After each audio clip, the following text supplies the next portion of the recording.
तत्वानुसंधान ग्रंथामध्ये पान नंबर 393 पेजवर वरून दुसरी ओळ शेवटी आलाय 10 श्लोक सापडलं. तर चला, तर विषय हा चालू आहे की वासना. तर वासनाक्षय आणि मनोनाश हे तत्वज्ञानाने सुद्धा केले पाहिजे, तरच त्याला जीवनमुक्तीचा विलक्षण आनंद अनुभवायला भेटतो. मग त्या वासना काय आहे, वासनेचं स्वरूप काय आहे, तिचे भेद किती आहेत, या सर्व विषयाची चर्चा वर झाली. मग पुन्हा शंका केल्या गेली की अशी जी वासना आहे की जिचे 2 प्रकार आहे, शुद्ध वासना, मलिन वासना. त्यात मलिन वासनेचे बहुत सारे भेद सांगितले आणि ह्या सर्व वासना, मलिन वासना तर प्रतिबंधक आहेत असं सांगितलं होतं जीवनमुक्तीकरिता. आणि म्हणून या वासनेचा क्षय केला पाहिजे तर जीवनमुक्तीची प्राप्ती होते. कारण मुक्तीचे साधन म्हणून 3 सांगितले होते: तत्वज्ञान, वासनाक्षय, मनोनाश. ठीक. मग म्हणे ठीक आहे, तर वासनाचा नाश, वासनेची निवृत्ती, वासनेचा क्षय केला पाहिजे. पण त्या वासनेच्या निवृत्तीचा उपाय काय, हा प्रश्न. तर त्या मलिन वासनेच्या निवृत्तीचा उपाय वसिष्ठ महाराजांनी सुद्धा सांगितलेला आहे. त्यानुसारच इथं ग्रंथकाराने सुद्धा मलिन वासनेचे निवृत्तीचे उपाय सांगितले. त्यात पहिला उपाय सांगितला होता, नित्य अनित्य वस्तूचा विवेक असला पाहिजे. त्याचप्रमाणे विषयाविषयी दोष दर्शन असलं पाहिजे. त्याचप्रमाणे महान जे पुरुष आहे, महात्मा लोक, त्यांचा सत्संग असला पाहिजे. त्याचप्रमाणे विषयी जे लोक आहे त्यांच्या संघाचा परित्याग केला पाहिजे. त्याचप्रमाणे या मलिन वासनेच्या विरोधी जे आहेत, मैत्री, करुणाधिक, त्या वृत्तीची धारणा केली पाहिजे. असे बहुत सारे उपाय सांगितले. त्यात आणखीन हाही उपाय सांगितला काय, की आपला मृत्यू, या शरीराचं मरण जर आपण आपल्या डोळ्यासमोर ठेवलं तरी देखील या मलिन वासना उत्पन्न होत नाही. ठीक आहे. मग ही गोष्ट केवळ आम्हीच बोलतो असं नाही, तर अन्य ग्रंथामध्ये सुद्धा ही गोष्ट सांगितलेली आहे. काय, की आपला मृत्यू जर आपल्याला दिसत असेल डोळ्यासमोर, या शरीराचा मृत्यू, तरी सुद्धा मलिन वासना उत्पन्न होत नाही ही गोष्ट. तर त्याकरिता श्लोक कोणता आहे, तर तो श्लोक या ठिकाणी दिला जात आहे. मस्तकस्थायिनं मृत्युं यदि पश्येदयं जनः आहारोऽपि न रोचेत किमुतान्या विभूतयः. हा श्लोक आहे. पदच्छेद पहा.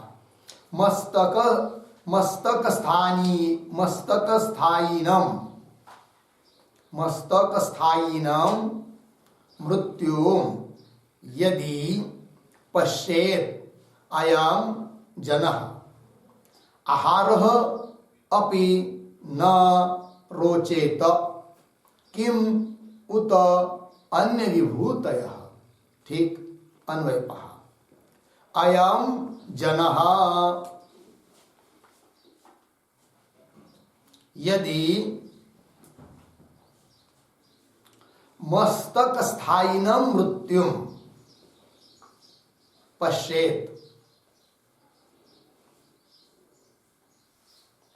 आहारः अपि न रोचेत किम उत अन्य विभूतयः. ठीक. अर्थ पहा. अयम जनः, हा मनुष्य साधक, यदि जर मस्तकस्थायिनं मृत्यू, अगदी आपल्या शिरावर येऊन ठेपलेला आहे मृत्यू, अशा रीतीने जर त्या मृत्यूला बघेल, पश्येत, तर त्याला आहार अपि न रोचेत. आहार भोजनाधिक सुद्धा त्याला आवडत नाही जेव्हा मृत्यू समोर दिसायला लागतो. ठीक आहे की नाही. प्रत्यक्ष अनुभव पाहायचा असेल तर पिंजऱ्यामध्ये चांगले चांगले खाण्याचे पदार्थ ठेवा की जे उंदराला खूप आवडतात, है की नाही. तेलकट वगैरे, पुरी वगैरे. आणि जेव्हा तो उंदीर त्या पिंजऱ्यात अडकतो, त्याच्या जेव्हा हे लक्षात येतं की आपण अडकलो आहोत म्हणून, तेव्हा त्याला भूक जरी लागलेली असली तरी सुद्धा त्या पिंजऱ्यात पडलेली पुडी वगैरे, करंजी वगैरे तो खात नाही. त्याला ते आवडत नाही, कारण त्याला समोर दिसतो काय, मृत्यू. कळलं की नाही. तर आहार अपि न रोचेत, आहार सुद्धा आवडत नाही. किंमुत अन्य विभूतय, तर काय सांगायचं मग अन्य गोष्टीच्या बाबतीत, म्हणजेच त्याला वासनाधिक उत्पन्न होणारच नाही. हा अर्थ य श्लोकाचा अर्थ पण देत आहे. आपणे मस्तक उपरी स्थित जो मृत्यू आहे, मस्तक स्थायीन मृत्यू, आपल्या मस्तकावर जणू काय येऊन ठेपलाय कोण, मृत्यू. आपणे मस्तक उपरी स्थित जो मृत्यू है, तिस मृत्यू को जो कदाचित, जर कदाचित यह पुरुष देखे, पाहिल की अरे बापरे मरायचं आहे आता काही दिवसांनी, थोड्या वेळात, काही दिवसांनी, कारण कधी मृत्यू काही सांगता येत नाही. म्हणून प्रत्येक क्षणाला हा विचार असला पाहिजे की मृत्यू कधीही येऊ शकतो, आहे की नाही. मरायचंच आहे प्रत्येकाला, यात तीळ मात्र सुद्धा संशय नाही आहे. असं कोणी झालं आहे का की ज्याला शरीर प्राप्त झालं आणि त्याचं शरीर कधी मेलच नाही? आतापर्यंत असा इतिहास घडला नाही. भलं यमराजाला सुद्धा फसवल्या गेला असेल. काही महापुरुष असे येऊन गेले भूतलावर की त्यांनी यमाला सुद्धा अनेक वेळेस फसवलं, की जो कोणाकडून फसवल्या जात नाही त्यालाही फसवलं. किती वेळेस? 14 वेळेस फसवलं. किती वेळेस? 14 वेळेस. कोणी? चांगदेव महाराजांनी. कळलं की नाही. बिचारा त्याला यमाला यायची वेळ झाली की यांनी काय करायचं, समाधीत जाऊन बसायचं, एकदम निर्विकल्प समाधी. तो यायचा, बघायचा, चेक करायचा, अरे श्वासोश्वासाला नाही, काही चालू दिसत नाही, काय नाही, हे काही नाही, इथं निघून जायचा. पुन्हा बिचारे 100 वर्ष जगायचे, पुन्हा 100 वर्ष झाले तसंच करायचे. कळलं की नाही. 14 वेळेस फसवलं, पण तरी सुद्धा शेवटी जावंच लागलं. जाऊ द्या. तिस मृत्यु को जो कदाचित यह पुरुष देखे तो इस पुरुष को भोजन भी प्रिय नहीं लागेगा. तिथं पाहिजे लगेगा, हिंदी. प्रिय नहीं लगेगा. तो अन्य विभूतियां कैसे प्रिय लगेगी, लागेगी तिथं पण. तो अन्य विभूती, अन्य गोष्टी कस काय त्याला चांगल्या वाटतील बरं, प्रिय लगेगी, किंतु नहीं लागेगी, नहीं लगेगी इति. झालं एवढं. पुढे अब संसार विषय दोष का प्रतिपादक वचन काय आहे. संसारामध्ये जर दोष पाहिले, विषयाच्या ठिकाणी दोष पाहिले, तरी सुद्धा त्या त्या विषयाची इच्छा होत नाही, वासना उत्पन्न होत नाही. म्हणून संसारामध्ये दोष सांगणारं जे वचन आहे, श्लोक वगैरे, तो श्लोक, ते वचन या ठिकाणी उद्धृत करत आहेत ग्रंथकार. अब संसार विषय दोष का प्रतिपादक वचन काय आहे. श्लोक. दुःखम जन्म जरा दुःखम, दुःखम मृत्यु पुनः पुनः, संसार मंडलम दुःखम पच्यन्ते यत्र जंतवः. ठीक. दुःखम जन्म, जरा दुःखम, दुःखम मृत्यु पुनः पुनः, संसार मंडलम दुःखम पच्यन्ते यत्र जंतवः. अन्वय पहा. जन्म दुःखम, जरा दुःखम, पुनः पुनः मृत्यु दुःखम, संसार मंडलम दुःखम यत्र जंतवः पच्यन्ते. अर्थ पहा. जन्म हा सुद्धा काय आहे, जन्म म्हणजे दुःखच आहे. जरा बुढावस्था, म्हातारपण, ते सुद्धा काय, दुःखच आहे की नाही. म्हातारपणामध्ये किती दुःख असतं हे त्यालाच माहिती. शरीरामध्ये शक्ती नसते, खूप काही करावं वाटतं, करता येत नाही, कोणी सन्मान ठेवत नाही, बार बार अपमान होतो. नातू सुद्धा बोलतात, हे म्हाताऱ्याचं चालूच राहतं, बडबड, जाऊ द्या थोडं, चला. त्या म्हाताऱ्याला काही कळत नाही, अक्कल नाही त्याला.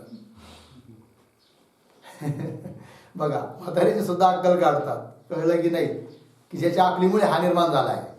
हा म्हणून त्याला काय अक्कल नाही. आता काय सांगावं, जाऊ द्या. जरा दुःखम, पुन्हा पुन्हा पुन्हा मृत्यू, बार बार मृत्यू प्राप्त होतो, ते सुद्धा काय आहे, दुःखच आहे. कळलं की नाही. 4 दिवस 10 रुपयाची नोट खिशात राहिली आणि 5व्या दिवशी हरवू नये पण हरवली, तरी माणसाला 2 दिवस झोप येत नाही, तळतळ तळतळ वाटते, आहे की नाही. 4 दिवस संगतीत होती. कोण? 10 रुपयाची नोट. मग एवढा दिवस संगतीत राहिलं हे शरीर, ते सोडताना दुःख होणार नाही का? साहजिकच आहे, प्रत्येकाला दुःख होतं, मरू वाटत नाही कुणालाच. कळलं की नाही. तर पुन्हा पुन्हा मृत्यू दुःखम. एवढंच नाही, मग संसार मंडलम, हा सारा संसार दुःखच आहे. यत्र, ज्याच्यामध्ये जंत वारतात प्राणी पच्यन्ते. पच्यन्ते अर्थात जन्म मरणाला बार बार प्राप्त होतात सर्व प्राणी. असा हा संसार सुद्धा दुःखरूप आहे. संसार दुःख मूळ म्हटलेलंच आहे की नाही. चला, अर्थ य, जन्म भी दुःख रूप आहे, तथा जरा भी दुःख रूप आहे. जरा म्हणजे म्हातारपणा, बुढावस्था. तथा पुनः पुनः मरण भी दुःख रूप है. ह्या बहुत क्या कहे, अजून काय सांगावं. तर यह सर्व संसार मंडल दुःख रूपही है. हा सारा संसार समुद्र, संसार मंडल हे सुद्धा काय आहे, दुःखच आहे. जिस संसार मंडल विषय, ज्या संसार मंडलामध्ये यह सर्व अज्ञानी जीव पुन्हा पुन्हा जन्म मरणादिको को प्राप्त होय. पुन्हा पुन्हा जन्मतात मरतात, जन्मतात मरतात, असा हा संसार दुःखरूप आहे. इस प्रकार आत्मा ते भिन्न सर्व जगत को दुःखरूप करके चिंतन करने हारे पुरुष की राग द्वेषादी रूप सर्व मलिन वासना निवृत्त होय. मलिन वासना निवृत्तीचे उपाय काय, त्यात उपाय सांगण्यामध्येच हा एक उपाय सांगितला, दोष दर्शन. तर आत्मा ते भिन्न, आत्म्याला सोडून सर्व जगत दुःख रूपच आहे. अशा प्रकारे चिंतन करणारा जो पुरुष, चिंतन करणारे पुरुष की पुरुषाची राग विषावृत्ती रूप सर्व मलिन वासना निवृत्त होते. राग विषादी रूप मलिन वासना त्याच्या चित्तात राहत नाही, निवृत्त होवे आहे इथे.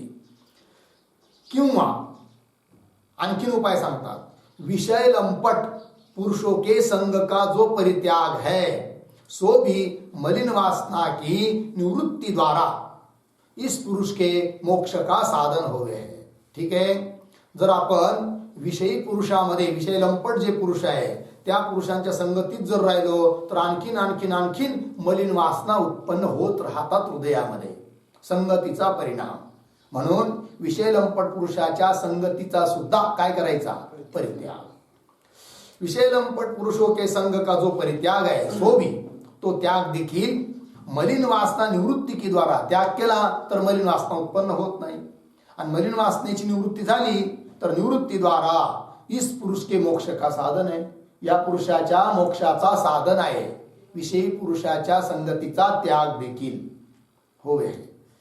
यह वार्ता, ही गोष्ट आम्ही बोलतो असं नाही, तर यह वार्ता विष्णु पुराण विषयी भी कथन करी है, कथन करी है. विष्णु पुराणातला श्लोक देतात. तर हा श्लोक, निस्संगता मुक्तिपदम यतीनां संगादशेषा प्रभवन्ति दोषाः आरूढ योगोपि निपात्यते ध संगेन योगी किमुताल्प सिद्धी. ठीक, पदच्छेद पहा. निस्संगता मुक्तिपदम यतीनां संगात अशेषाः प्रभवन्ति दोषाः आरूढ योगः अपि निपात्यते अधः संघेन योगी किम उत अल्पसिद्धिः. अन्वय, निस्संगता यतीनां मुक्तिपदम,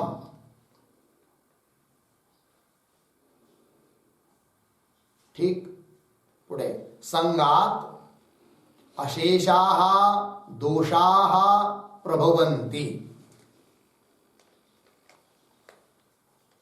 अशेषाः दोषाः प्रभवन्ति. पुढे, संगेन आरूढ योगः अपि, आरूढ योगः योगी अपि, असं करायचं.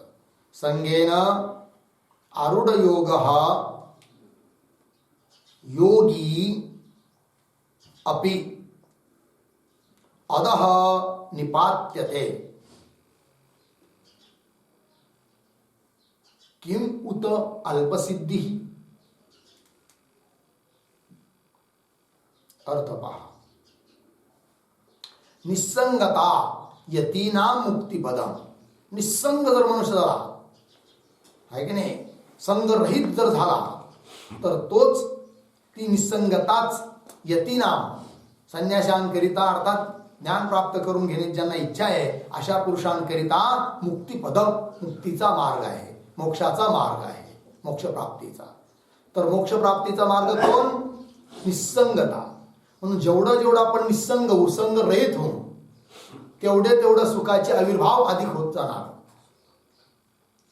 आणि जेवढं जेवढं संग करू तेवढं दुःख अधिक होणार. संगी ही बाध्यते लोके निसंग सुखम उच्चते. सुख अश्नुते, सुखम अश्नुते. ठीक आहे जी.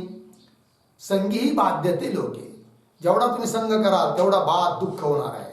निसंग जर राहू तर सुखाची प्राप्ती होते. सुखम अश्नुते. लागला अर्थ? पण समजा निसंग होणं म्हणजे नेमकं काय? तर निसंग होणं, समजा एखादा म्हणला मी आता अशा डोंगरात जाऊन बसतो पहाडामध्ये जिथं कोणीच मला भेटायला येऊ शकणार नाही, किंवा खोलीमध्ये आतून कुलपा कड्या लावून पॅक बसतो, मी निसंग झालो. केवळ एवढी क्रिया केल्याने मनुष्य निसंग होतो असं नाही आहे. निसंगता बाहेरून तर पाहिजेच, पण मनातून पण असली पाहिजे. मनातून निसंगता नसेल, केवळ बाहेरून निसंगता असेल आणि डोंगरात जाऊन बसला, तो डोंगर सुद्धा याला उचलून फेकून देईल. मन नाही लागणार तिथं, करमणार नाही त्याला. काय कुठं आलो आपण, नको चला तिकडच बरं आहे लोकात. कारण का? बाहेरून जरी निसंग झाला तरी मनात निसंगता आलेली नाही आहे. कळलं की नाही? बुद्धी स्थिर झालेली नाही आहे. खरं काय खोटं काय, ध्येय काय, उद्देश काय आपला, याच्यावर अजून स्थिरच झालेला नाही आहे. कळलं की नाही? चला, तर निसंगता यतीना मुक्तिपदम. बर, संघाने काय होतं? तर संघात अशेषाहा दोषाहा प्रभवंती. संघाने अशेष समस्त दोष प्राप्त होतात. करू जाता संघ तव तो होतो बाधक. संतांनी म्हटलंय की नाही, संघ करू जाता तो बाधक होतोच, असं आहे. संघात अशेषाहा दोषा प्रभवंती. लागलं एवढं? पुढे पहा. संघेनं, संघाने काय होतं? तर संघ जर करील तर आरूढ योग अपि, म्हणजे ज्याला ज्ञान झालेलं आहे, आरूढ योग त्याला म्हणतात. ब्रह्म साक्षात्कार झाला आहे पण संघ करू लागला तर आरूढ योग योगी, असा योगी ज्ञानी पुरुष देखील अपि अध निपात्यते, त्याचं अधपतन होण्याची शक्यता राहते. किमुतम, काय बोलावं अल्पसिद्धी, जो अजून साधक अवस्थेत आहे, अजून योगारूढ होण्याची इच्छा करतो आहे, मुमुक्षुच अवस्थेत आहे, आणि तो जर संघ करील तर त्याच्याबद्दल बोलायचं काय? की जो आरूढ योग आहे, ज्ञानी आहे, त्याला सुद्धा संगतीने धोका होण्याची शक्यता आहे. तर जो अजून मुमुक्ष अवस्थेत आहे तो जर संघ करील तर त्याच्याबद्दल बोलायचंच काय? कळलं की नाही? चला, अर्थ यह विषयासक्त पुरुषों के संग का परित्याग रूप. जो निसंगता आहे, निसंगता म्हणजे काय?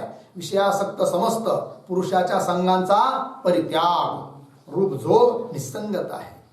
सा निसंगता ही संन्यासियों को मुक्ति के प्राप्ति का मार्ग है.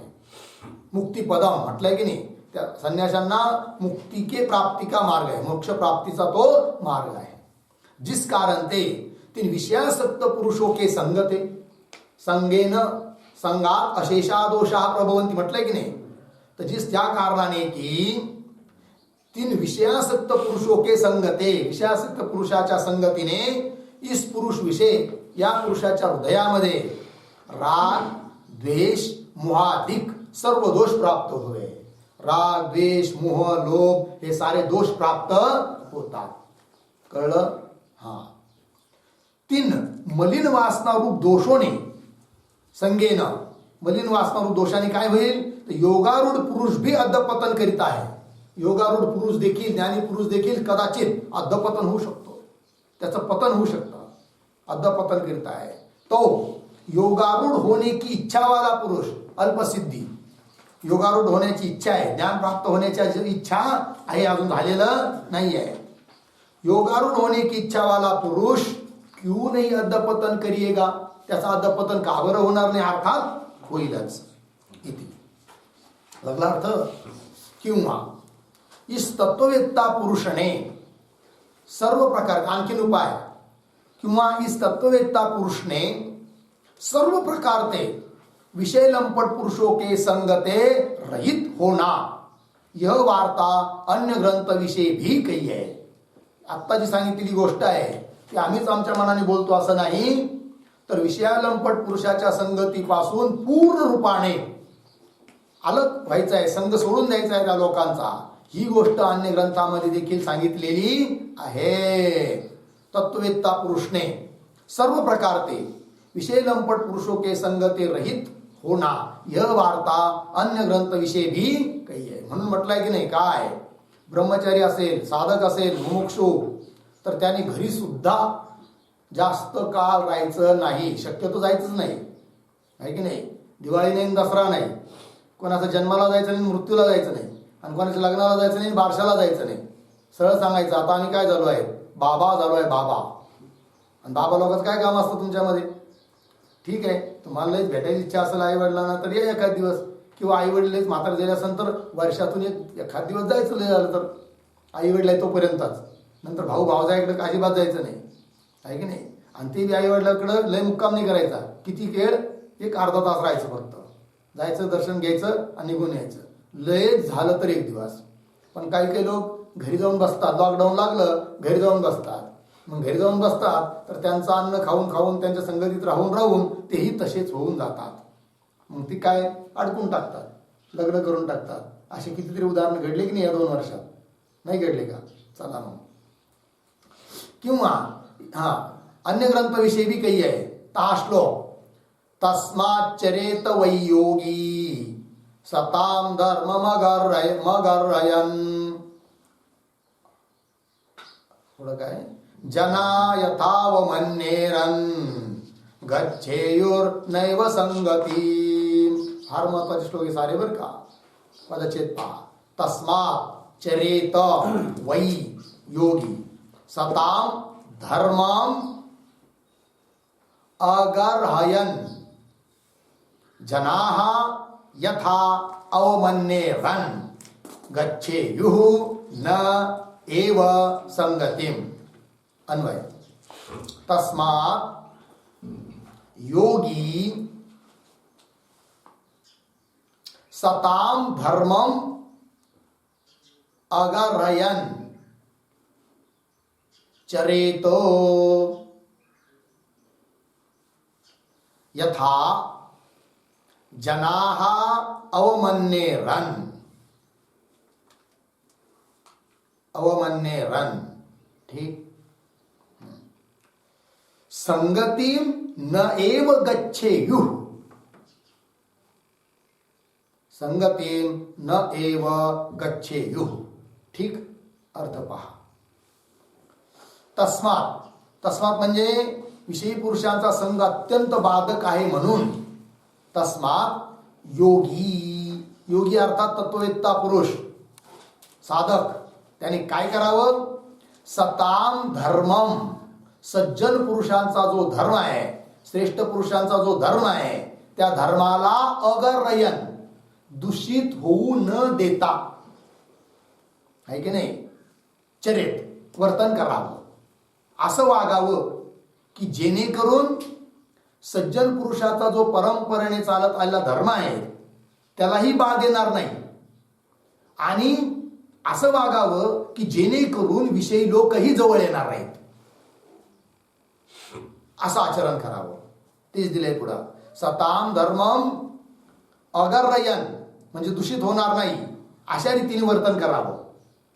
आणि मग यथा, आणखी कसं, असं आचरण असावं की जेणेकरून यथा जनाः अवमन्येरन, लोक काय करतील, अवमान करतील, आपली उपेक्षा करतील, आपल्याकडे दुर्लक्ष करतील. अवमन्येरन, आणि कसे संगती न एव गच्छेयु, आणि आपली संगतीची इच्छाच करणार नाही लोक, असं वागावं. पण असं वागावं याचा अर्थ निषिद्ध कर्म करावं असं बी नाही. सताम धर्मम अगर्यन, सज्जनांच्या धर्मालाही बाध येऊ द्यायचा नाही, है की नाही. थोडक्यात काय, दिसताना तर लोकांना असं वाटावं की फालतू बाबा आहे, मूर्ख आहे, सोडून द्यायला, त्याच्याकडे जायचं काय का, हे ते बाबा आहे, तू खायला जायचं त्याच्याकडे, लोकांना असं वाटावं. पण असं आचरण असावं की सज्जनांची, साधूंची जी धर्म आहे, परंपरा, त्याचाही त्याग होऊ नये, असं राहा. बघा तुम्ही जुन्या काळातले काही महापुरुष असं वागायचे, तडक फडक, कोणाचा मान नाही, सन्मान नाही, बिलकुल. कोणी आलं ना तरी त्याला एकदम रागावणार, शिव्या देणार, किंवा काही बोलणार नाही, उपेक्षा करणार, काहीतरी असं वागणार, आहे की नाही. म्हणजे जेणेकरून आपल्याजवळ लोक येऊ नाहीयेत, फटकळून वागणार.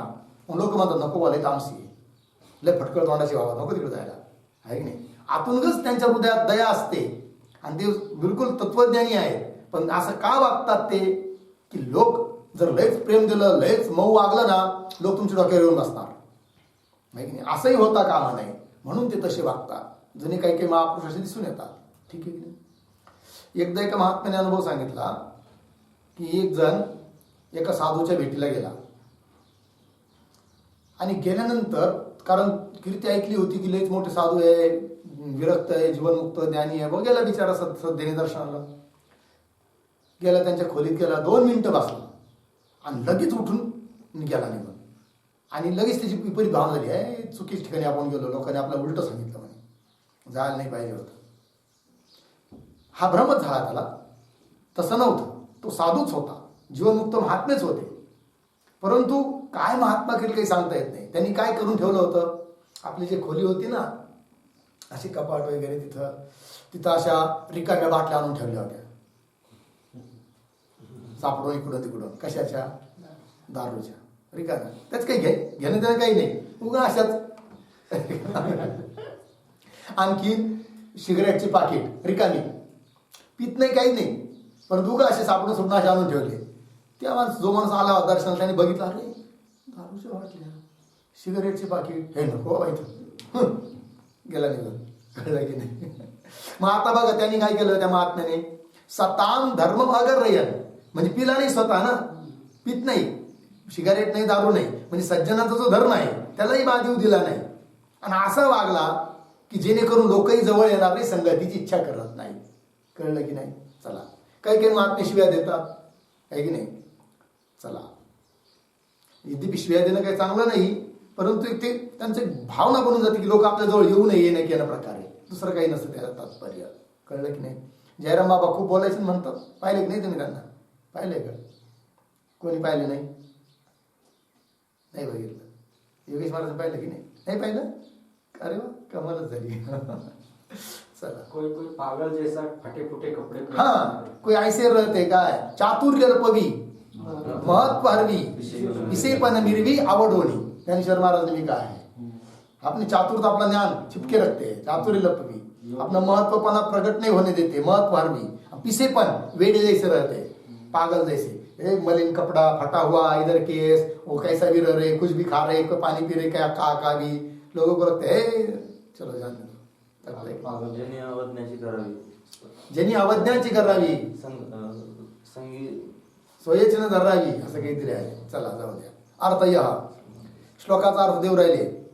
यह तत्ववेत्ता पुरुष योगी, यह तत्ववेत्ता पुरुष श्रेष्ठ पुरुषों के धर्म को नहीं दूषित करता हुआ, सताम धर्मम अगर्यन, श्रेष्ठ पुरुषांचा जो धर्म आहे त्याला नहीं दूषित करता हुआ, इस प्रकार ते लोक विषय विचारे, अशा रीतीने त्यांनी लोकात राहावं. कसं, जैसे यह विषयासक्त लोक अपमान करते हुए, विषयासक्त लोक जे आहेत ना बाकीचे, ते आपला काय करतील, अपमान. ये विषयासक्त लोक अपमान करते हुए संगती को नहीं प्राप्त होवे है इति, अशा प्रकारे राहावं. कळलं. चला, किंवा यह वार्ता भारत विषयी भी काही आहे. भारत म्हणजे महाभारतात देखील ही गोष्ट सांगितलेली आहे. हा श्लोक, तिथला श्लोक देत आहेत. आहेरिव गणात भीतः सन्मानात नरकादिव, कुनपादिव च स्त्रीभ्यस तम देवा ब्राह्मणं विदुः. पदच्छेद पहा. अहेहे इव गणात भीतः सन्मानात नरकात इव कुनपात इव च स्त्रीभ्यः तम देवाः ब्राह्मणं विदुः. ठीक आहे. अर्थ पहा. अन्वय. अहेहे इव गणात भीतः. पुढे नरकात इव सन्मानात. सन्मानात. पुढे कुनपात इव च स्त्रीभ्यः तम देवाः ब्राह्मणं विदुः. सरळ आहे. अर्थ पहा. अहेहे इव, जसं व्यवहारामध्ये लोक अहि म्हणजे सर्प, पंचमी अहेहे, सर्पापासून लोक भीतात की नाही? भीतात ना. त्याप्रमाणे हा महात्मा गणात भीत. गणात जनसमुदायात लोकांच्या समुदायाला भीतो.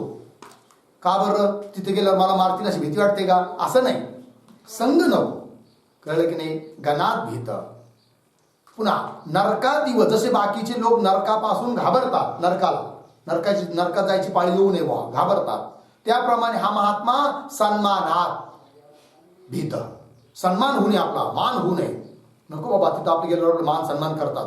कशाला पाहिजे आपल्याला मान सन्मान? इच्छाही करत नाही आणि त्याच्यापासून घाबरतो. कळलं की नाही? कारण सन्मान म्हणजे काही चांगली गोष्ट आहे का? अपमान परवडला, सन्मान नको म्हणजे कसं काय बाई? उलट जगाच्या उलटच आहे ना, साधूचं उलटच असतं. हा, कारण जर अपमान झाला तर मनुष्य टाळ्यावर राहतो, आपल्या स्वरूप स्थितीत राहतो. काय करायचं? अपमान झाला ना देहाचा थोडी आपला काही संबंध आहे. अहम ब्रह्मास्मी, जागेवर राहतो, स्वस्थ राहतो. आणि सन्मान झाला तर देहावर येतो. समजा खूप 10-5 हार गिर फोटो बिटो काढले, लोकांनी हार घातले, लगेच अभिमान व्हायला लागतो देहाला घेऊन. मग सन्मान चांगला आहे की अपमान चांगला आहे? खरं पाहिलं तर अपमान चांगला आहे, पण लोक अपमानाला चांगलं समजत नाही. समजतात चांगलं कशाला? सन्मानाला. निंदा चांगली आहे का स्तुती चांगली आहे? साधूच्या दृष्टिकोनातून निंदाच चांगली आहे. निंदा जर केली कोणी तर चांगलीच गोष्ट आहे आपली. निंदा चांगली म्हणजे आपण कोणाची निंदा करायची ते चांगलं आहे असं नाही. आपली कोणी जर निंदा केली तर ते आपल्यासाठी चांगलंच आहे, आणि जर आपली कोणी स्तुती केली तर ते आपल्यासाठी काय आहे? वाईट आहे. अहंकार, अभिमान वाढतो. चला, तर नरकादिव सन्मानात भीतः हा महात्मा घाबरतो आहे. कळलं की नाही? आणखीन कुनपात इव, कुनप मृत शरीर. जसे बाकीचे लोक, सामान्य लोक, एखादं मरून पडलेलं असलं एखाद्या रस्त्याच्या कडेला, लोक त्याच्याजवळ जातात का? धरून जातात, नको बा तिकडे जायला. तर जसं त्या मृत शरीराला लोक घाबरतात, त्याप्रमाणे कुनपात इव दृष्टांत आहे. च स्त्रीभ्य हा सिद्धांत.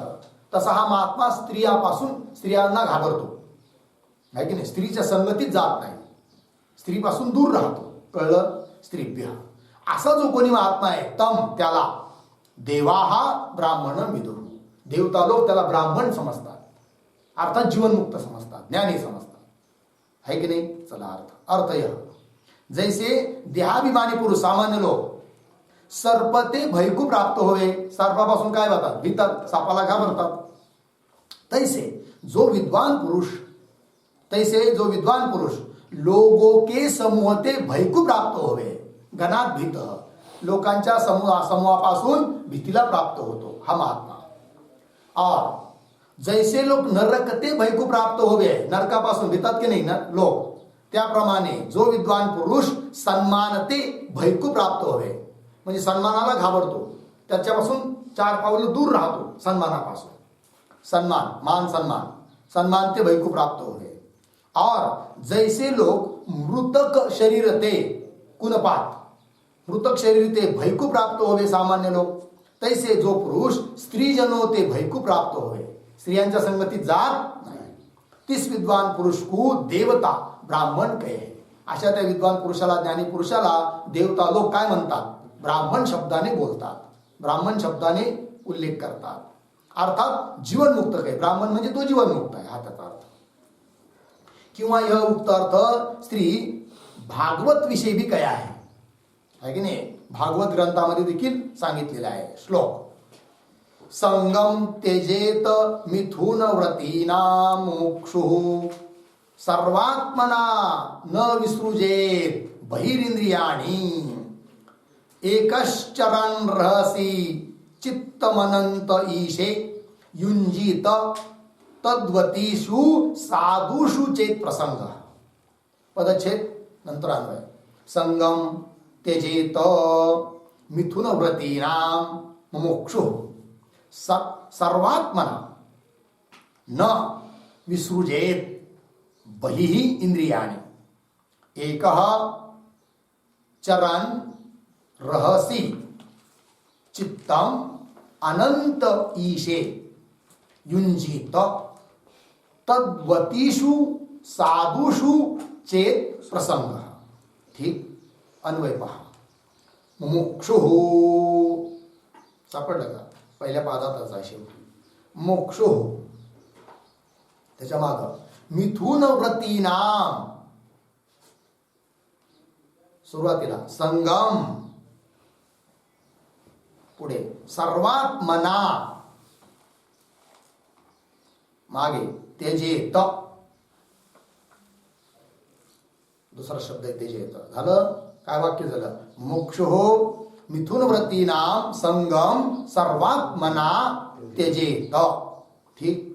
पुढे बहिरिंद्रियाणि न विसृजेत.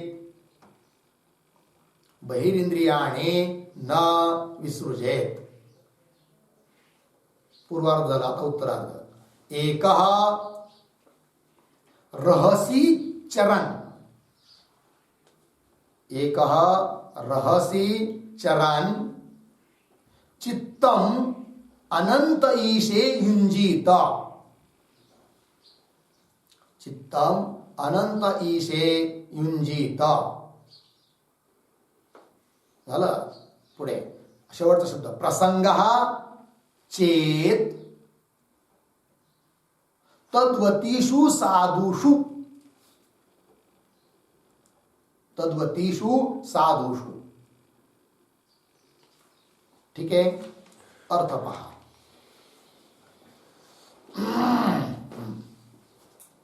मुमुक्षु, ज्याला मोक्षाची खरोखर इच्छा आहे, त्या पुरुषाने कसं राहावं, कुणाच्या संगतीत राहावं, काय करावं, सर्व सांगितलं आहे. तर मुमुक्षु मिथुन व्रतीनाम संगम. मिथुन व्रतीनाम, मिथुन व्रतीनाम म्हणजे विषयासक्त पुरुषानाम. स्त्री पुरुष की जे मिथुन व्रती आहे, मिथुनाचं आचरण करणारे आहे, मैथुन आसक्त पुरुष आहे, विषयासक्त पुरुष आहे. तर मिथुन व्रती नाम संगम, अशा पुरुषाचा संग सर्वात्मना पूर्ण रूप से त्याचे सोडून द्यावा. बिलकुल त्यांचा संग करूच नाहीये. झालं. तेजेत. आणि मग आणखीन काय? बहिरिंद्रियानी न विसृजेत. आपले जे बाहेरचे इंद्रिय आहेत, ज्ञानेंद्रिय, कर्मेंद्रिय वगैरे, न विसृजेत. न विसृजेत म्हणजे त्या इंद्रियांना त्यांच्या त्यांच्या विषयाकडे जाऊ देऊ नये. न विसृजेत. मग काय करावं? एकटा अकेला रहसी चरण, रहसी एकांतामध्ये, एकांतात राहावं. पण एकांतात सुद्धा कोणी मित्र घेऊन बरोबर जावं असं नाही. एकटाच अकेला आहे की नाही. हे पण फार महत्वाचं आहे. पुष्कळ काही लोक असे असतात की त्यांना एकट्याला करमत नाही. कोणीतरी असावंच लागतं. एखादा मित्र, मैत्रीण, कोणीतरी, कोणी होईना. कोणीच नाही भेटलं तर कुत्र मांजर होईना, त्यांच्याशी ते बोलत राहणार. कळलं की नाही. एकट्याला करमत नाही. पण ते चुकीचं आहे. कारण अजून बुद्धीची स्थिरताच प्राप्त झाली नाही याचा अर्थ असा आहे. म्हणजे खरं तत्व काय आहे कळलंच नाही. कारण बघा, जन्माला येताना आपण किती आलो? एकटेच आलो. जगावं लागतं एकट्यालाच. भूक लागली, मग मित्र आहे माझा, मग ते तो जेवला तर माझं पोट भरेल असं आहे का? आपल्याला भूक लागली, आपल्याला जेवावं लागतं. आपण आजारी पडलो, औषध आपल्यालाच घ्यावं लागतं. कळलं की नाही. शरीर दुर्गंध झालं, आंघोळ आपलंच करावी लागते, सर्व काही एकट्याला आपल्यालाच करावं लागतं. आणि शेवटी मरायचं असतं ते सुद्धा एकट्यालाच आहे. या साऱ्याला सोडून जावंच लागतं. आणि म्हणून एकट्यानंच जर साऱ्या क्रिया करायच्या आहे तर एकट्याला राहण्याची सुद्धा सवय लागली पाहिजे. कोणताही विषय नसताना, कोणीही जवळ नसताना एकट्यालाही जेव्हा आनंदात राहता येतं तर समजावं काहीतरी अंतर्मुक्ता प्राप्त झालेली आहे. कळलं? चला. एक रहसी चरण, रहसी म्हणजे एकांतामध्ये, चरण विचरण करत करत काय करावं? चित्तम अनंत ईशे युंजित. आपलं चित्त म्हणजे मन अनंत ईशे, अनंत स्वरूप असा जो परमात्मा, अंतरहित, देशकाल वस्तू परिच्छेद रूप अंताने रहित असा जो परमात्मा आहे, भगवान ब्रह्मतत्व, त्याच्यामध्ये मन जोडावं. युंजित, चित्तम युंजित. लागलं एवढं? हा. पण एवढंही करून जर मन एकाग्र होत नसेल तर म्हटलंय बघा, प्रसंग चेत. मग काय करावं? कारण मनाचा स्वभाव आहे, चंचल स्वभाव आहे. मग स्वभाव जो आहे मनाचा चंचल, तो जात नसेल, एकाग्र होतच नसेल तर अशा वेळेस मग काय करावं? तर उपाय सांगितलाय शेवटचा, प्रसंग चेत तद्वतीषु साधुषु. तद्वतीषु म्हणजे परमात्मा साक्षात्कार ज्यांना झालेला आहे अशा साधू पुरुषांच्या संगतीत राहावं. पण इतरांच्या, गृहस्थी लोकांच्या, विषयासक्त लोकांच्या संगतीत राहू नये, हा त्याचा अर्थ झाला. पहिला श्लोक. आता दुसरा श्लोक वाचूया. स्त्रीणाम तत्संगीनाम संगम त्यक्त्वा दूरत आत्मवान क्षमी विविक्त आसीन आसीन चिंतयेन माम अतंद्रितः. ठीक. पदच्छेद पहा. स्त्रीणाम तत्संगीनाम संगम त्यक्त्वा दूरत आत्मवान क्षमी विविक्तः आसीन चिंतयेत माम अतंद्रितः. अन्वय पहा. आत्मवान स्त्रीणाम तत्संगीनाम संगम दूरतः त्यक्त्वा, दूरतः त्यक्त्वा क्षमी विविक्तः आसीनः माम अतंद्रितः चिंतयेत. माम अतंद्रितः चिंतयेत. झालं? अर्थ पहा. आत्मवान अर्थात मोक्ष, ज्याला आत्मतत्व जाणून घ्यायचं आहे अशा पुरुषांनी काय करावं? स्त्रीणाम तत्संगीनाम संगम, स्त्रियांचा संग सोडावा. आणि केवळ स्त्रियांचा नाही तर तत्संगी, त्या स्त्रियांमध्ये जे अत्यंत आसक्त आहेत असे जे लोक, तत्संगीनाम, त्यांचाही संग सोडावा. तत्संगीनाम संगम दूरत त्यक्त्वा, दूरच त्याचा त्याग करावा. आहे की नाही? अगोदर संग करावा नंतर त्याग करावा असं नाही. विषाची परीक्षा घ्यायचीच नसते. आहे की नाही? का नाही थोडं पिऊन पाहू खरोखर मरतं काय माणूस, परीक्षा घ्यायची विषयाची, असं नाही. सर्व महापुरुषांनी सांगितलेलं आहे ना, मग ते ऐकायचं. किंवा विस्तव आहे, विस्तू म्हणजे चटका देतो. आपण देतो की नाही देतो माहीत नाही. लोक बोलतात नुसतं की विस्तू हातावर आल्यावर चटका देतो, घेऊनच पाहू हातावर, तर चटका वाचणारच. म्हणून सांगितलं आहे ना, हातावर घ्यायचाच नाही. कळलं? चला. तर दूरत त्यक्त्वा, मग कसं राहावं? क्षमी, क्षमाशील होऊन. विविक्त, आहे की नाही? विविक्त म्हणजे अगदी एकटं, निवांत. विविक्त आसीन, असं स्थित राहून काय करावं? भगवान म्हणतात माम अतंद्रित चिंतयेत, माझंच परमात्म्याचंच अतंद्रित, तंद्रारहित होऊन, आहे की नाही? म्हणजे सावध चित्ताने सतत माझं चिंतन करावं. ठीक. चला, या दोन्ही श्लोकाचा अर्थ देऊ राहिले. अर्थ यह मुमुक्षुजन विषयासक्त स्त्री पुरुषो के संग को, मिथुन व्रती नाम असा शब्द आलता ना, त्याचा अर्थ या विषयासक्त स्त्री पुरुषो के संग को, सर्व प्रकार ते सर्वात्मना, सर्व प्रकार ते परित्याग करे. तथा चक्षु आदिक एकादश इंद्रियों को, 5 ज्ञानेंद्रिय, 5 कर्मेंद्रिय, मन, एकादश 11. चक्षु आदिक एकादश इंद्रियों को बाह्य रूपादिक विषयो विषय, बाह्य जे त्या त्या इंद्रियाचे विषय आहेत, रूप रस वगैरे, त्यांच्यामध्ये प्रवृत्त नाही करे, इंद्रियांना त्यांच्या विषयाकडे जाऊ देऊ नये. जिस कारण ते, ज्या कारणाने की इंद्रियो को विषयो विषय प्रवृत्त करणे ते, जर आपले इंद्रिय विषयाकडे जर प्रवृत्त झालेच तर काय आपत्ती आहे, काय संकट आहे, ही गोष्ट मनू महाराजांनी सुद्धा सांगितलेली आहे. बघा आता, जिस कारण ते इंद्रियो को विषयो विषय प्रवृत्त करणे ते, मनू भगवानने नरकाची प्राप्ती सांगितलेली आहे. जर विषय इंद्रिय जर विषयाकडे जातील तर कुठं सांगितली आहे, तर तिथं मनुस्मृतीचा श्लोक, अकुर्वन् विहितं कर्म निंदितं च समाचरन् प्रसंजन इंद्रियार्थेषु नरः पतनमृच्छति. है की नाही? अकुर्वन् विहितं कर्म निंदितं च समाचरन् प्रसंजन इंद्रियार्थेषु नरः पतनम रुच्छति. अन्वय पहा, विहितं कर्म अकुर्वन्, विहितं कर्म अकुर्वन् निंदितं च समाचरन्, निंदितं च समाचरन्. पुढे इंद्रियार्थेषु प्रसंजन नरः पतनम रुच्छति, रुच्छति प्राप्नोति. अर्थ पहा, विहितम कर्म अकुर्वन्, विहित कर्म करायला पाहिजे, पण जर करत नसेल, आणि पुन्हा निंदितम समाचरण, निंदित कर्म नाही करायला पाहिजे, निषिद्ध कर्म नाही करायला पाहिजे, आणि त्या निंदित कर्माचं आचरण करतो, निषिद्ध कर्म करतो. त्याचप्रमाणे इंद्रियार्थेषु प्रसंजन, इंद्रियांचा अर्थ अर्थात इंद्रियांचे विषय त्यामध्ये प्रवृत्त होतो, प्रसंजन, असा जो मनुष्य नरः पतनम रुच्छति, पतनालाच प्राप्त होतो, अर्थात नरकालाच प्राप्त होतो. इस वचन करके नरक की प्राप्ती कथन करी आहे. कोणी? म्हणून महाराजांनी सांगितलेली आहे. ठीक.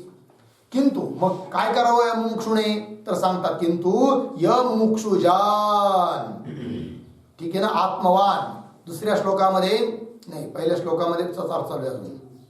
मुमुक्षु शब्द आलता ना, किंतु य मुमुक्षुजन, मग काय करावं, एक रसी चरण असा आलता बघा पहिल्या श्लोकाच्या उत्तरार्धात, त्याचा अर्थ चालू आहे अजून. किंतु य मुमुक्षुजन एकांत देश विषय रसी, एकाकी एकाकी स्थित होईके, एकटा राहून काय करावं त्याने, अपरिच्छिन्न ईश्वर विषय अनंत ईशे, अपरिच्छिन्न असा जो ईश्वर परमात्मा त्याच्या ठिकाणी चित्त जोडावं. अपरिच्छिन्न ईश्वर विषय चित्त को जोडे, अर्थात निरंतर ब्रह्म का ध्यान करे. चित्ताला परमात्म्या ठिकाणी जोडायचं म्हणजे काय, निरंतर ब्रह्माचं ध्यान करायचं आहे. और जो कदाचित सो चित्त, पहिल्या श्लोकाच्या शेवटी आलता बघा, तद्वतीषु साधुषु चेत प्रसंग, प्रसंग चेत तद्वतीषु साधुषु आलता ना, त्याची व्याख्या आता. और जो कदाचित सो चित्त, ते चित्त ब्रह्माच्या ठिकाणी स्थिर होत नाहीये का, स्वभावता चंचल आहे. मग पहा, और जो कदाचित सो चित्त आपणे चंचल स्वभाव, ते स्वतः चंचल स्वभाव आहे मनाचा, आणि म्हणून ता परब्रह्म विषय स्थित नाही होवे, परमात्म्याच्या ठिकाणी स्थिर होत नाही. तो मग काय करावं, तर तो ता परब्रह्म विषय प्रीतीवाले जे महात्मा आहे, त्या परमात्म्याच्या ठिकाणी प्रेम करणारे किंवा ब्रह्मनिष्ठ असे जे महात्मा लोक आहे, महात्मा आहेत, तीनों का संग करे, त्यांच्या संगतीत राहावं. प्रसंग चेत तद्वतीषु साधुषु असा अर्थ ना शेवटच्या पादात पहिल्या श्लोकाच्या, त्याचा अर्थ झाला. आता दुसऱ्या श्लोकाचा अर्थ करू राहिले, किंवा आत्मवान असं पद आलतं, किंवा या मुमुक्षुजन स्त्रियों के तथा स्त्री आसक्त पुरुषों के संग को दूरते परित्याग करिके, स्त्रियांच्या संगतीत राहायचं नाही, आणि स्त्रियांमध्ये अत्यंत आसक्त जे पुरुष आहे त्यांच्याही संगतीत राहायचं नाही. तथा स्त्रियों के तथा स्त्री आसक्त पुरुषों के संग को दूरते परित्याग करके एकांत देश विषय स्थित होई के, एकांत देशामध्ये स्थित होऊन मैं परमेश्वर को, है की नाही, माम अतंद्रित चिंतयेत असं आलं होतं. त्याचा अर्थ मैं परमेश्वर को अहम ब्रह्मास्मि या प्रकार ते ध्यान करे इति. लागला अर्थ. चला पुढे. ता ध्यान का फल स्मृतीविषयी बी काय आहे. असं जर ब्रह्माचं ध्यान केलं तर त्या ध्यानापासून काय फल प्राप्त होतं ही गोष्ट स्मृती ग्रंथामध्ये देखील सांगितलेली आहे. तर तिथला श्लोक देत आहे. तो हा श्लोक. अहमस्मि परम ब्रह्म वासुदेवाख्यमव्ययः इति यस्य स्थिरा बुद्धी स मुक्तो नात्र संशयः. ठीक. पदच्छेद पहा. अहम अस्मि परम ब्रह्म वासुदेवाख्यम अव्ययः इति यस्य स्थिरा बुद्धि सह मुक्तः न अत्र संशयः. अन्वय. वासुदेवाख्यम अव्ययः परम ब्रह्म अहम अस्मि इति स्थिरा बुद्धि यस्य इति स्थिरा बुद्धि यस्य सह मुक्तः अत्र संशयः न. अत्र संशयः न. अर्थ पहा. वासुदेवाख्यम. वासुदेव आहे नाव ज्याचं. आख्य म्हणजे नाव आहे ज्याचं. असा जो अव्यय व्यय रहित कोण. परमब्रह्म परमात्मा की ज्याचा व्यय होत नाही नाश होत नाही कशानेच. स्वतः नाही परता नाही स्वभावता नाही कोणताच नाश होत नाही. परमब्रह्म. आणि ते परमब्रह्म अहम अस्मि मीच आहे. इति अशा प्रकारची स्थिरा बुद्धी अस्य स्थिर झाली आहे बुद्धी ज्याची समुक्त तो मुक्त आहे. अत्र संशय न. यात काहीच संशय घेण्याची गरज नाही. अर्थ यह. वासुदेव है नाम जिसका ऐसा जो उत्पत्ति विनाश रहित परब्रह्म अव्यय ज्याची उत्पत्ति होत नाही नाशही होत नाही उत्पत्ति नाश रहित परब्रह्म है सो परब्रह्म मैं हूं. इस प्रकार की स्थिर बुद्धि जिस पुरुष की है अशा प्रकारची स्थिर बुद्धि ज्या पुरुषाची झालेली सो पुरुष मुक्त ही है. इस अर्थ विषय किंचित मात्र भी संशय नाही है. या अर्थामध्ये अजिबात संशय नाही है. किंचित मात्र भी संशय नहीं है इति. लागलं.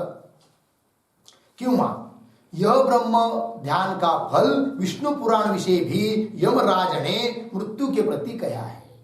आणि अशा रीतीने ब्रह्माचं जर ध्यान केलं तर ब्रह्म ध्यानापासून काय फल प्राप्त होतं ही गोष्ट विष्णू पुराणामध्ये सुद्धा आलेली आहे.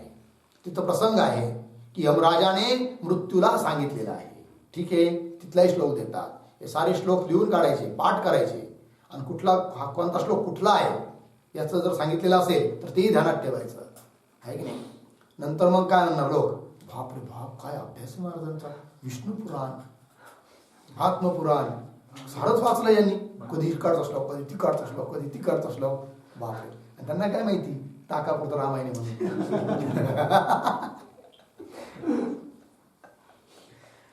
जाऊ द्या पण लोकांसाठी बी नाही करायचं आपल्याला. आपल्यासाठी आपण पाठ करायचं आहे. कळलं की नाही. चला. ताकापुरतं रामायण नाही कामापुरतंच ताक. कामापुरतंच ताक आहे किंवा कामापुरतंच रामायण आहे. जेवढं पाहिजे तेवढंच आहे. हे काय माहित लोकांना. कळलं. चला. मृत्यू की प्रती काय आहे ता श्लोक. सकलमिदं अहं च वासुदेव परम पुमान परमेश्वर स एक इति मतिः मतिरचला भवति अनंते हृदयगते व्रज तान विहाय दूरात. हा श्लोक आहे. पदच्छेद पहा. सकलम इदम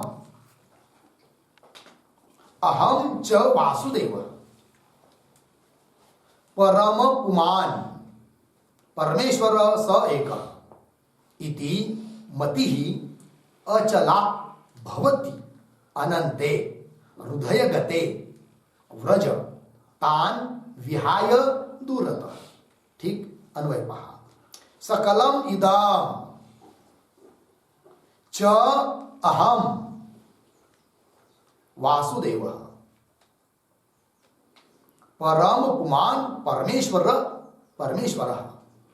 स एक. पुढे. इति हृदय गते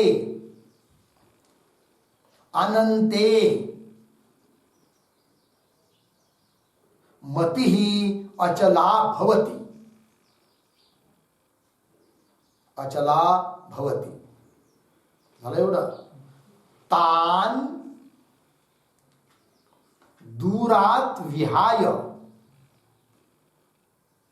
तान दूरात विहाय पुढे काय व्रज. असं कोण सांगत आहे कुणाला?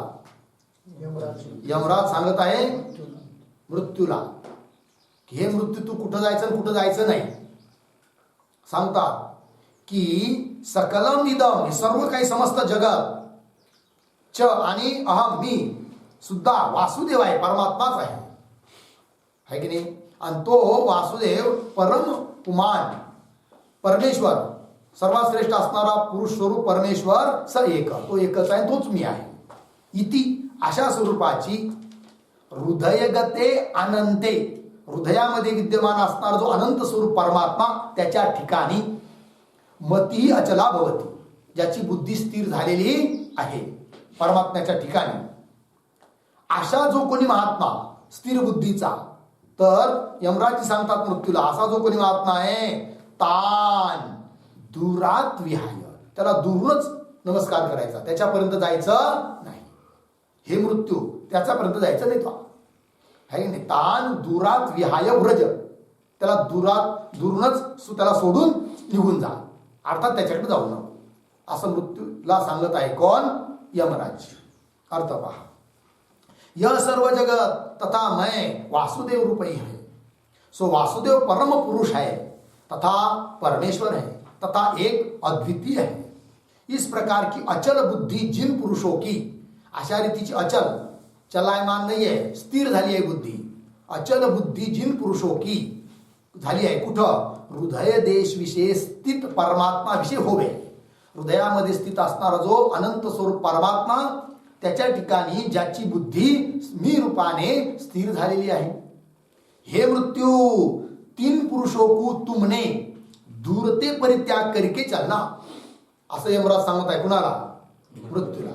हे मृत्यू तीन पुरुषों को, असे जे महापुरुष असतील त्या महापुरुषों काय करायचं? तुमने, तू दूरते परित्याग करी, दूरनच त्यांना सोडून दे, त्यांच्या जवळ सुद्धा जाऊ नको, आहे की नाही. वैष्णवांचं जर गाव असेल तर त्या गावाचा शिव सुद्धा पाहू नको, असं ताकीद दिली आहे कुणी? यमराजाने. कुणाला? मृत्यूला. हा, दूरते परित्याग करके चलना, लागला अर्थ. चला. अर्थात परब्रह्म के ध्यान परायण पुरुषों को पुनः मृत्यू की प्राप्ति होती नहीं, हे तात्पर्य है की नाही. परब्रह्माचं ध्यान करणारा जो पुरुष आहे त्याला पुन्हा मृत्यूची प्राप्ती होत नाही. हे जे वर्तमान शरीर प्राप्त झाले ते एकदा मरणार, पुन्हा मृत्यूच येणार नाही. का? जन्मच नाही तर मृत्यू कुठून येणार? पुन्हा मृत्यू की प्राप्ती होती नाही इति. लागलं. याते यह सिद्ध भया, काय बरं? कि जो पुरुष विषयासक्त स्त्री पुरुषों के संग का परित्याग करके ब्रह्म का चिंतन करे है, सर्व संग सोडून ब्रह्माचं चिंतन करतो, तीस पुरुष की ते सर्व मलिन वासना निवृत्त होवे. त्याच्या सर्व मलिन वासना काय होतात? निवृत्त होतात. होवे है इथे. लागले एवढं. अब सत्संग को वासना की निवृत्ति द्वारा मोक्ष की साधन का प्रतिपादक वचन कहे है. आता सत्संग जर केला तर सत्संग केल्याने काय फायदा होतो? पहिली गोष्ट वासनेची निवृत्ती होते. आणि वासनेची निवृत्ती होऊन तेवढ्यावर थांबतं, केवळ वासनेची निवृत्ती होते एवढंच होतं का? नाही. तर वासनेची निवृत्ती होऊन मोक्ष की साधनता, मोक्ष प्राप्त होतो. म्हणजे मोक्षाचं साधन आहे कोण? सत्संग, है की नाही. बघा, सत्संग को वासना की निवृत्ती द्वारा मोक्ष की साधनता का, मोक्षाचं तो साधन आहे असं सांगणार जे वचन, प्रतिपादक वचन काय आहे? श्लोक. महत् सेवाम द्वारमाहुर विमुक्तेस तमो द्वारम योषिताम संगी संगम महांतस्ते समचित्ता प्रशांता विमन्यवः सुहृदः साधवो ये. पदच्छेद पहा.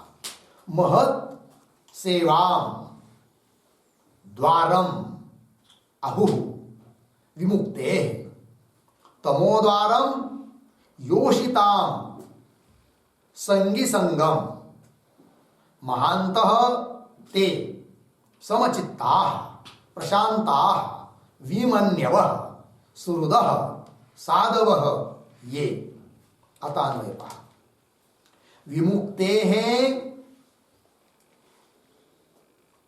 विमुक्तेः द्वारं महत् सेवाम अहुः. महत् सेवाम अहुः. लागलं एवढं. पुढे योषिताम संगी संगम मागे तमोद्वारम अहू इत्यर्थ. ठीक. पुढे चला. महांतः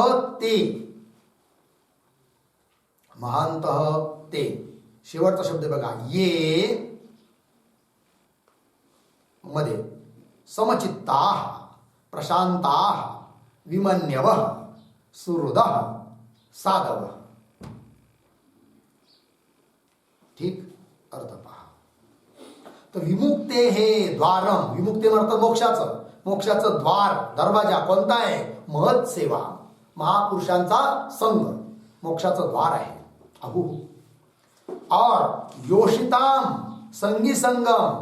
योषिताम स्त्रियांचा संघ किंवा स्त्रियांच्या ठिकाणी आसक्त असणारे जे पुरुष त्यांचा संघ संगी संगम. तमोद्वारम नरकद्वारम. ते नरकाचं द्वार आहे. ठीक आहे. दोन्हीचा विभाग करून दिला. महापुरुषांची जर संगती केली तर फल काय. मोक्षाचं द्वार आहे. आणि स्त्री किंवा विषयासक्त पुरुष त्यांचा संघ केला तर तो संघ नरकाचं द्वार आहे. विभाग करून दिला. पण म्हणे का हो महान महापुरुष कुणाला म्हणतात तर महांत ते कोण. ये जे लोक समचित्ता ज्यांचं चित्त काय झालंय समान. कळलं की नाही. समचित्ता साधू असाधू सर्व प्राणी मात्राविषयी ज्याची बुद्धी समान झालेली आहे अर्थात ज्याची ब्रह्मदृष्टी झालेली आहे. थोडक्यात समस्वरूप ब्रह्माच्या ठिकाणी तो स्थिर झालेला आहे. समचित्ता. ठीक आहे. प्रशांत शांत झालाय मन ज्याचं. विमन्यव शब्दाचा अर्थ आहे क्रोधरहिता. मन म्हणजे क्रोध. विमन्यव बहुवचन विउपसर्ग क्रोधरहिता. पुन्हा सुहृद आहेत जे. पुन्हा साधव जे लोक साधू आहेत. साधू म्हणजे काय सुहृद म्हणजे काय स्वतः अर्थ करू राहिले ग्रंथकार. ठीक आहे ना. असे जे ते महान पुरुष आहेत ते संत आहेत आणि त्यांची संगती केली तर ते मोक्षाचं द्वार होईल. ती संगती. अर्थय विद्वान पुरुष महत् पुरुषों के सेवा को मुक्ती साधन कहे. विद्वान पुरुष काय म्हणतात की महान पुरुषाची जर सेवा केली तर ती सेवा त्यांचा सत्संग हा काय ठरतो मुक्ती का साधन कहे. और स्त्रियों के संगी पुरुषों के संग को. स्त्रियांचा संघ किंवा स्त्रियामध्ये संगी असणाऱ्या पुरुषांचा संघ. स्त्रियों के संगी पुरुषों के संग को नरक के प्राप्ति का साधन कहे. है की नाही. त्यांचा संघ म्हणजे काय नरक प्राप्तीचं ते साधन आहे. करू काय म्हटलंय की नाही. नरक के प्राप्ती का साधन कहे. म्हणून सर्वच महापुरुषांनी स्त्रियाधिकांचा संघ करायचा नाही म्हणून सांगितलेला आहे. है की नाही. काष्टाया पाषाणा मृत्तिकेच्या. काय पूर्ण स्त्रियांचा तो संघ नको नारायणा. काष्टाया पाषाणा मृत्तिकेच्या. काष्ट लाकडाची पाषाणाची जरी स्त्रीचं चित्र असेल तर त्यांचा सुद्धा संघ नको. मग मांसाची स्त्री तिचा तर काय विचारायचं. अजिबात संघ नको असं सांगितलं आहे. नरक की प्राप्ती का साधन काय आहे. तहा महत् पुरुष किसका नाम आहे. महान पुरुष कोणाला म्हणायचं तर जे पुरुष समचित्त आहे. मध्ये गेले ना शेवटी श्लोकाच्या समचित्ता हा आहे की नाही. अजून काय म्हटलं होतं प्रशांता विमन्यव त्या साऱ्यांची व्याख्या करतायत. जे पुरुष समचित्त आहे अर्थात सम ब्रह्म विषय आहे चित्त जिनोका. सम कोण ब्रह्म. त्या समान असणाऱ्या ब्रह्माच्या ठिकाणी आहे चित्त ज्यांचं त्याला म्हणायचं समचित्ता. अथवा किंवा समचित्ताचा दुसरा अर्थ करू राहिले शत्रुमित्र विषय समचित्त जिनोका. शत्रुमित्र सर्वाविषयी समान झालाय चित्त ज्यांचं. किंवा अद्वेष्टा सर्वभूताने असं म्हटलंय की नाही. हा, तथा जे पुरुष अतिशय करिके शांत स्वभावाले प्रशांता शांत स्वभावाले आहे, तथा विमन्यव म्हणजे काय, क्रोध ते रहित आहे, तथा सुहृद आहे. अर्थात सुहृद म्हणजे काय बरं, सुहृद शब्दाचा अर्थ अर्थात अनुपकारी पर भी उपकार करणारे आहे. जो अनुपकार करणारा आहे त्याच्यावर सुद्धा उपकार करणारे आहे. विंचू ढाक्या मारू राहिला तरी सुद्धा त्याला पाण्यातून बाहेर काढण्याची तळमळ चालूच. साधूचं उदाहरण येतं की नाही, एक विंचू वाहत होता पाण्यामध्ये, साधूला दया आली, अरे रे रे रे मरण आहे बिचार म्हणून असं वजोळीत घेतला आणि बाहेर काढायला लागला. त्याने मारला ठणक्या, दिला सोडून, पुन्हा काढला, पुन्हा ठणक्या मारला, 4-5 वेळेस झालं, तरी पण त्याला पाण्यातून वर बाहेर काढण्याचं सोडलं. अनुपकारी पर भी उपकार करणारे त्याला म्हणायचं सुहृद, सुहृद शब्दाचा अर्थ. तथा साधू, साधव म्हटलं की नाही, साधू म्हणजे काय, तथा साधू आहे, साधू आहे अर्थात शम दम करके संपन्न आहे. शम दम इत्यादी जो युक्त असतो त्याला साधू म्हणतात. ठीक आहे. ऐसे गुणवाले पुरुषही महत् पुरुष कहे जावे, त्यांना महान पुरुष असं म्हणतात. ऐसे महत् पुरुषों का जो श्रद्धा भक्ति पूर्वक संग है, सो संग भी ता मलिन वासना की निवृत्ती द्वारा मोक्ष काही साधन होवे आहे. असे जे महापुरुष त्यांचा संघ, पण त्यांचा संघ म्हणजे कसा पण, केवळ संघ म्हणून राहायचं म्हणून त्यांच्याबरोबर राहायचं पार्टनर म्हणून, मग काही उपयोग नाही आहे. कळलं की नाही. पार्टनर म्हणून म्हणजे कसं, महाराज मी झाडली होती काल खोली, आज तुमचा नंबर आहे, घ्या झाडून, असं असेल तर पार्टनर म्हणतात. कळलं की नाही. असं म्हणून नाही. मग कसं तर ऐसे महत् पुरुषों का जो श्रद्धा, त्यांच्याविषयी अत्यंत श्रद्धा भक्ती पूर्वक संघ आहे, सो संघ भी ता मलिन वासना की निवृत्ती द्वारा मोक्ष काही साधन होवे है इति. लागला अर्थ. किंवा स्त्री तत्संगीयोग्य संघ विषय, स्त्री आणि स्त्रीच्या संगतीत राहणारे पुरुष त्यांच्या संघाच्या बाबतीत नरक की साधनता आहे, म्हणजे त्यांचा संघ जर केला तर नरकच प्राप्त होतो, नरकाचा तो साधन आहे. नरक की साधनता भी शास्त्र विषय केली आहे, शास्त्रात ही गोष्ट सांगितलेली आहे. जर स्त्रियांचा आणि आसक्त पुरुषांचा जर संघ केला तर नरकाची प्राप्ती होते, ही गोष्ट शास्त्रात सांगितलेली आहे आणखीन ठिकाणी. तर काय श्लोक आहे तिथला त्याचा विचार आपण नंतर करूया. ठीक आहे. ओम पूर्णमदः पूर्णमिदं पूर्णात् पूर्णमुदच्यते पूर्णस्य पूर्णमादाय पूर्णमेवावशिष्यते. ओम शांति शांति शांति.